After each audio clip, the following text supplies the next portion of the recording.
Shalom, salam berkat dari kami untuk pendengar sekalian.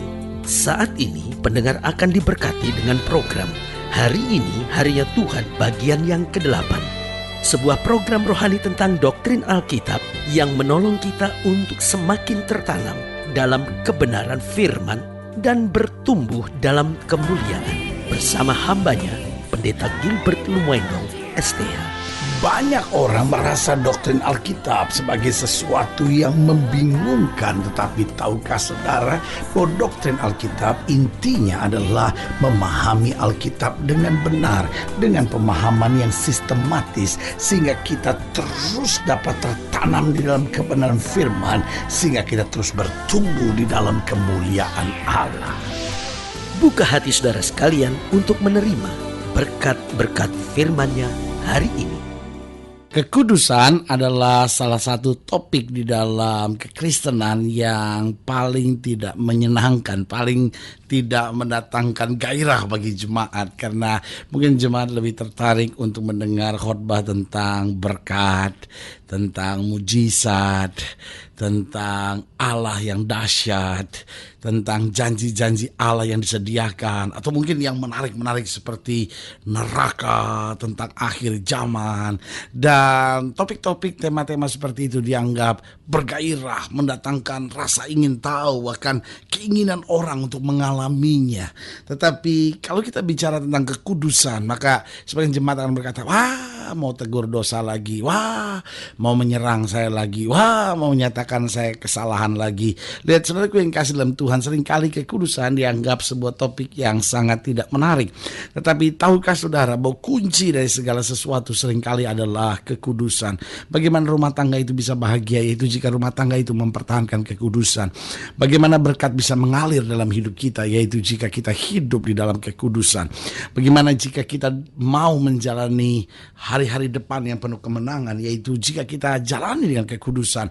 Yosua berkata, kuduskan dirimu hari ini, maka besok kamu akan lihat perkara-perkara besar. Bahkan saudaraku yang kasih dalam Tuhan, bagaimana untuk kita menghadapi akhir zaman dengan penuh kemenangan, di mana setan tidak bisa berkuasa dalam hidup kita, yaitu kalau kita hidup dalam kekudusan. Karena saya terlalu percaya kekudusan adalah benteng. Orang yang hidup dalam kekudusan adalah orang yang aman. Orang yang hidup dalam kekudusan, setan tidak bisa menyerang apapun dalam kehidupannya, karena kekudusan itu sendiri memberi kemenangan yang luar biasa dalam kehidupannya. Haleluya. Selamat datang dalam program kita Hari Ini Harinya Tuhan, sebuah program rohani yang mengingatkan kembali kepada kita betapa pentingnya kita menjadikan firman Tuhan sebagai dasar keseharian hidup kita. Karena selama kita menjadikan firman Tuhan sebagai dasar keseharian hidup kita, langkah-langkah ke depan kita menjadi langkah-langkah yang penuh dengan berkat, kemenangan, dan kepastian. Haleluya. Dan dalam program ini memang kita sedang membahas tentang hidup dalam kekudusan. Nah, saudara yang kasih dalam Tuhan, hidup dalam kekudusan adalah bagian tak bisa terpisahkan dalam kekristenan kita. Mengapa? Karena kalau kita mau jujur, hidup Kristen adalah hidup dalam peperangan. Kenapa kita hidup dalam peperangan? Karena kita memiliki musuh. Alkitab berkata lawan musuh iblis sama seperti singa yang berkeliling mencari orang yang dapat ditelannya. Nah, saudaraku yang kasih dalam Tuhan, jadi kemanapun kita pergi, setan berusaha untuk menyerang, setan berusaha untuk mengalahkan, dan bahkan setan berusaha untuk mengacaukan kehidupan kita. Tetapi kekudusan itu sendiri, seperti saya sudah katakan tadi, adalah benteng. Jadi waktu kita hidup dalam kekudusan, maka kita aman dari serangan kegelapan.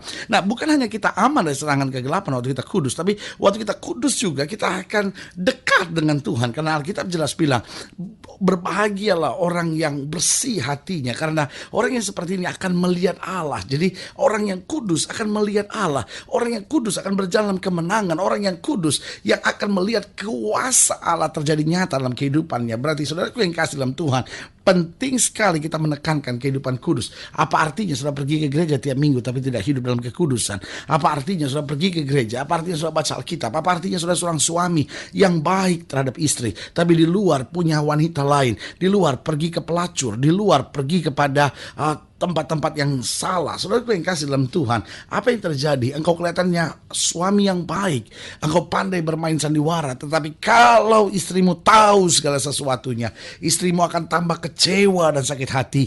Ternyata engkau hanya seorang munafik yang berkhianat.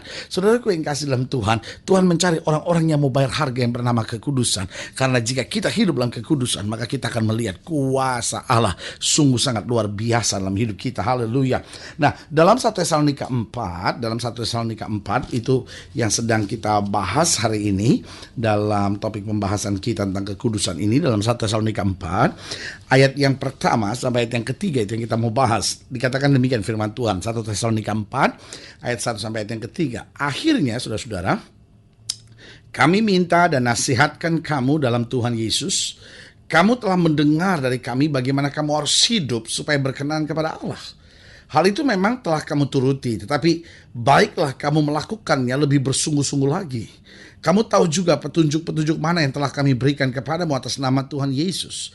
Karena inilah kehendak Allah, pengudusanmu, yaitu supaya kamu menjauhi percabulan. Nah, saudaraku yang kasih dalam Tuhan, ada kalimat menarik di ayat yang ketiga ini. Karena inilah kehendak Allah, pengudusanmu. Jadi Paulus bicaranya satu kata penting di sini. Kalau kita mau bicara tentang akhir zaman, kalau kita mau bicara tentang kemuliaan, kalau kita mau bicara tentang kuasa, kalau kita mau bicara tentang berkat, kalau kita mau bicara tentang mujizat, maka jalan satu-satunya kehendak Allah untuk kamu harus jalani adalah pengudusan.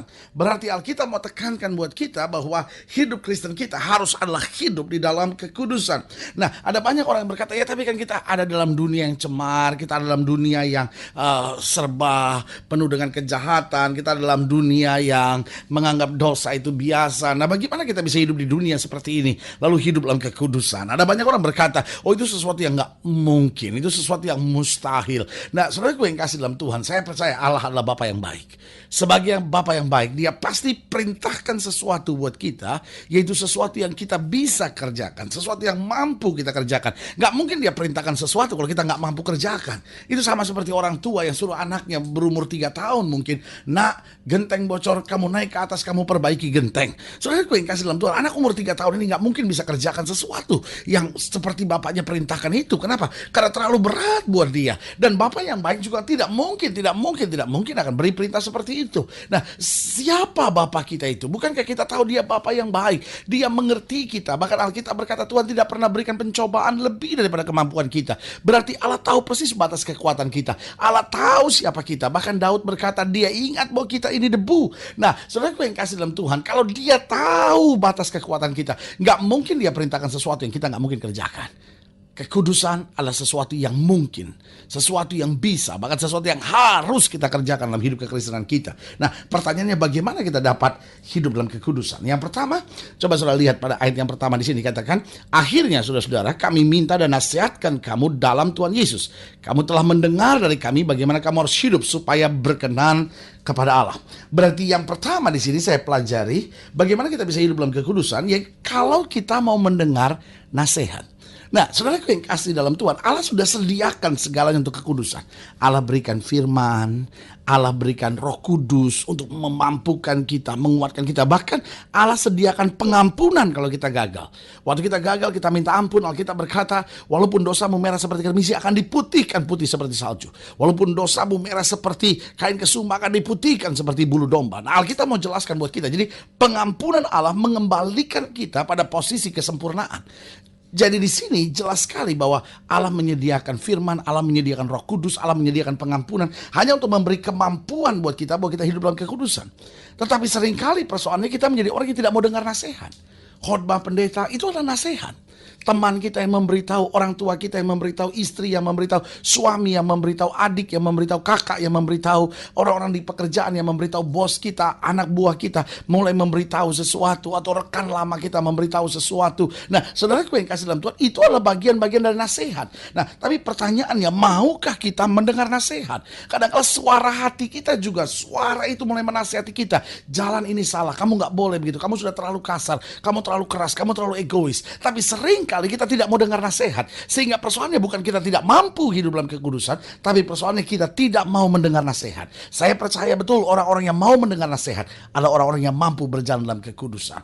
Yang kedua saya pelajari bagaimana kita dapat hidup dalam kekudusan. Dikatakan selanjutnya di sini, akhirnya saudara-saudara, kami minta dan nasihatkan kamu dalam Tuhan Yesus. Kamu telah mendengar dari kami bagaimana kamu harus hidup supaya berkenan kepada Allah.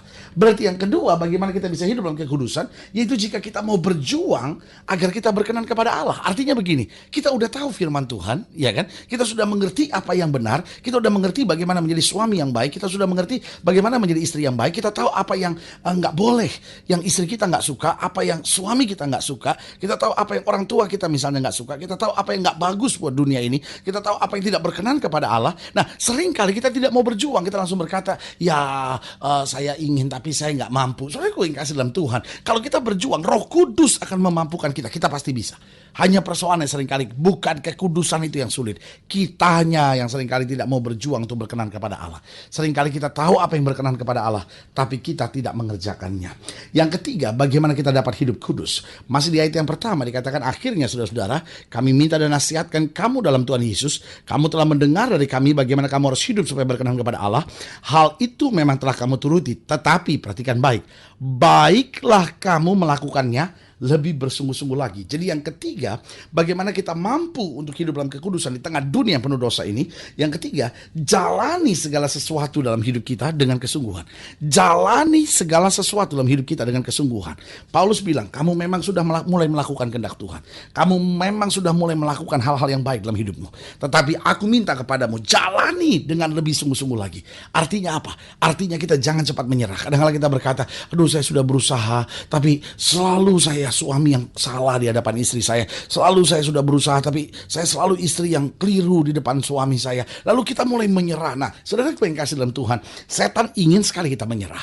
Karena waktu kita menyerah, kita nggak akan pernah berjuang lagi. Waktu kita menyerah, berarti kita nggak mau taat lagi. Waktu kita menyerah, berarti kita tidak lagi berpikir bagaimana kita hidup dalam kehendak Allah. Tapi sebagai hamba Allah, kembali saya mau ingatkan buat saudara, justru karena kita tahu tantangan berat, situasi sukar, jangan pernah menyerah. Kita andalkan Tuhan, kita berserah kepada Tuhan, dan kita diberi kekuatan baru untuk menghadapi segala sesuatunya dalam kasih-Nya. Haleluya. Yang keempat, yang terakhir, bagaimana kita dapat hidup dalam kekudusan. Yang keempat dijelaskan pada ayat yang ketiga, karena inilah kehendak Allah, pengudusanmu, yaitu supaya kamu menjauhi percabulan. Berarti hal yang keempat, bagaimana kita dapat hidup kudus. Perhatikan, kita harus menjauhi percabulan. Dari mata kita, apa yang kita baca, apa yang kita lihat, hati-hati saudara-saudara, hati-hati. Apa yang kita tonton, hati-hati. Lalu telinga, dari apa yang kita dengar, ya kan, apa yang kita perhatikan, ya kan, harus hati-hati. Mulut kita jauhkan dari percabulan. Dan juga pikiran. Ada banyak orang yang berkata, saya kan tidak pergi ke tempat pelacuran, saya kan cuma melakukan onani. Itu kan juga nggak salah. Para ahli-ahli juga bilang nggak apa-apa kok daripada pergi ke percabulan. Ya kalau memang sudah terikat sekali, ya asal jangan terlalu sering saja demi kesehatan dan lain-lain. Saudara gue yang kasih dalam Tuhan. Tetapi Alkitab ingatkan, kalau itu mulai masuk dalam pikiran kita, itu sama seperti kamu telah mengerjakannya. Berarti Alkitab ajarkan buat kita, kalau kita mau lihat hari-hari baik dalam hidup kita, kalau kita mau lihat kemenangan yang luar biasa, kalau kita mau lihat hubungan yang akrab dengan Tuhan, mutlak kita harus berjalan dalam kekudusan. Tapi ada 4 hal penting bagaimana kita hidup dalam kekudusan. Allah sudah menyediakan segalanya. Allah berikan Roh Kudusnya, Allah berikan firman, Allah bahkan berikan pengampunannya. Ketika kita gagal, Dia mau ampuni dan memberi kekuatan baru buat kita. Tetapi kita, ada 4 hal yang harus kita buat. Kita harus berani dengar nasihat, bahkan kritik kita harus berani mendengarnya, lalu melakukannya. Lalu yang kedua, kita perlu berjuang agar hidup kita berkenan kepada Allah. Yang ketiga, apapun yang kita jalani, kita harus jalan dalam kesungguhan. Dan yang keempat, kita harus menang dan menjauhi percabulan melalui mata, telinga, mulut, dan pikiran kita, sehingga hidup kita sungguh-sungguh buat Tuhan. Saudaraku yang kasih dalam Tuhan, jika saudara ingin didoakan secara khusus, saudara boleh hubungi kami melalui telepon, melalui surat, melalui email, kunjungi website kami, karena kami ada untuk memberi kekuatan baru buat Bapak Ibu Saudara sekalian, sehingga kita sekalian boleh mengalami mujizat, kuasa, dan anugerahnya yang luar biasa. Secara khusus melalui program ini saya juga mau berdoa untuk setiap saudara yang sakit, setiap saudara yang berbeban berat, karena kita percaya bahwa bagi Allah tidak ada perkara yang mustahil. Setiap saudara yang didoakan secara khusus, pendengar sekalian saudara boleh taruh tangan kanan saudara di dada, dan kita akan doa. Kita berdoa sekarang. Bapa, dalam nama Yesus, hamba doa buat yang sakit, hamba doa buat yang berbeban berat, hamba doa buat setiap mereka yang sedang menghadapi masa-masa yang sukar.